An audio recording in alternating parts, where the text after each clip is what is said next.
cette tentacule dans les autres villes de la Côte d'Ivoire et cherche à couvrir tout le territoire. L'une des peut-être la crise qu'on appelle les zones rouges.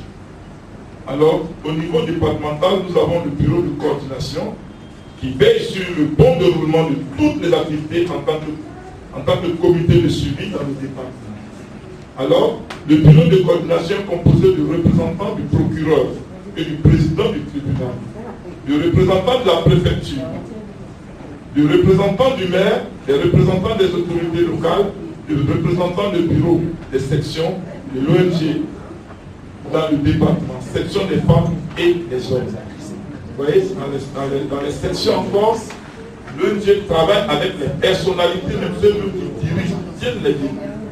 Pour vous dire que l'ONG est très solide.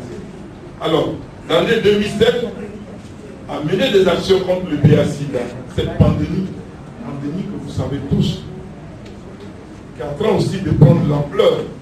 Mais l'ONG travaille aussi à cela, à sensibiliser nos soeurs, nos frères, nos pères, nos familles. Il y a ça.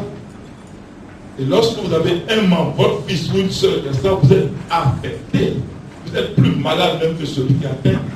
C'est ce qu'on appelle, lui il est infecté, mais vous êtes affecté. Et lorsque vous avez votre... Parce qu'il faut aller à l'hôpital tout le temps, et c'est pour ça qu'on dit que nous sommes plus affectés que celui qui est infecté. Donc, l'ONG met des activités de lutte contre le VIH-Sida. Alors, donne des conseils et amène des gens à faire leur sérologie. Donc ici, je vois que l'année 2008, établissement des sections et des coordinations. Alors, pendant l'année 2008, l'ONG a rendu visite, a établi des sections dans la ville de Grand Laou, à Bangourou, Dabou, qui est fortement représenté ici, parce que je sais que Dabou est venu au moins avec 22 membres ce soir. C'est à Alépé, il y a Yopougon, il y a Abobo et puis il y a Diablé. Voilà les villes en 2008 que l'ONG a visité et a installé des sections. Alors, en 2009, dans la construction du siège, nous avons lancé la construction de notre siège à Cocody, Cité des Arts. Ce lieu nous a été octroyé par le maire de Cocody, à qui nous voulons dire merci ici, au nom de la fédération de l'ONG ESSAM. Ce siège a été inauguré le 23 décembre 2009 par M. Rumba Taliba, procureur du tribunal de première instance de Yopougon, représentant M. Kimou Raymond, procureur de la République de Côte d'Ivoire. Dabo aussi a été représenté parce que Kimou était l'enfant de Dabo. Kimou Raymond a fait Dabo, a fait ses écoles à Dabo. Son père a servi à Dabo. Dabo se retrouve dans toutes les actions de l'ONG. Nous tenons l'IDH.org. Vous pouvez aller sur ce site-là pour avoir le plus ample renseignement. Alors l'année 2010, 30 mai 2010, à Bonois et à Boisseau le 23 juin 2010 et Dabou le 24 juin 2010. Voilà succinctement présenté l'organisation que la présidente de Dabou m'a chargé de vous présenter pour nous parler. Est-ce qu'on peut encore applaudir très fort Jacques? Jacques qui fait vraiment un exposé de l'organisation, juste pour donner une idée, pour montrer un tout petit peu l'audience. Eh bien,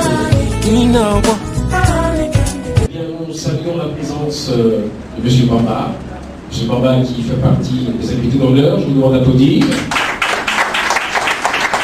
Merci M. Bamba d'être venu, M. Bamba qui était ici déjà depuis 13 heures, c'est ce qu'on a signalé, merci M. Bamba. Auprès de M. Bamba, il y a un autre invité, eh bien, je n'ai pas le nom,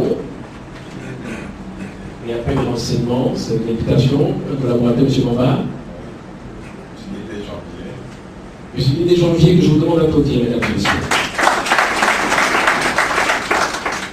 Eh bien, comme je le dis d'entrée, nous allons, dans cette salle, nous allons vraiment, mais nous allons maintenant passer au deuxième chapitre. Nous sommes à la présentation du site internet, et ça va être fait par un spécialiste. Un applaudissement pour M. Ba. Monsieur Barr, vous avez le micro. Je voudrais signaler à toute la salle que je ne serai pas seul à présenter cette cérémonie. Juste après Monsieur Barr, je vais vous présenter la deuxième voix qui sera avec moi.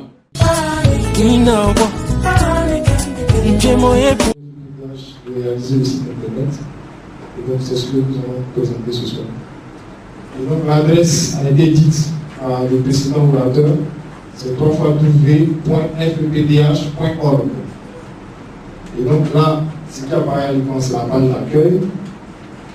Les menus que vous avez le menu. Vous avez le menu accueil, le menu FPDH en bref, la structure dirigeante, les actes. Donc, en allant sur le site web, vous pouvez être au courant de toutes les activités à venir. Ici, nous avons la newsletter. Ça, c'est, vous enregistrez votre email ici et vous recevez par mail les actualités de l'ONG. Que l'ONG travaille le ministère de la Famille, de la Femme et des Affaires sociales, le ministère de la Justice et des Droits de l'Homme, le ministère... Merci, M. Barr. M. Barr qui est vraiment très concret dans ses commentaires. Et puis ensuite, il y a une ouverture d'esprit sur nos ONG. Vous avez remarqué tout à l'heure sur l'intervention, liée bien sûr aux différents films. Surtout, il n'y a pas eu de raté.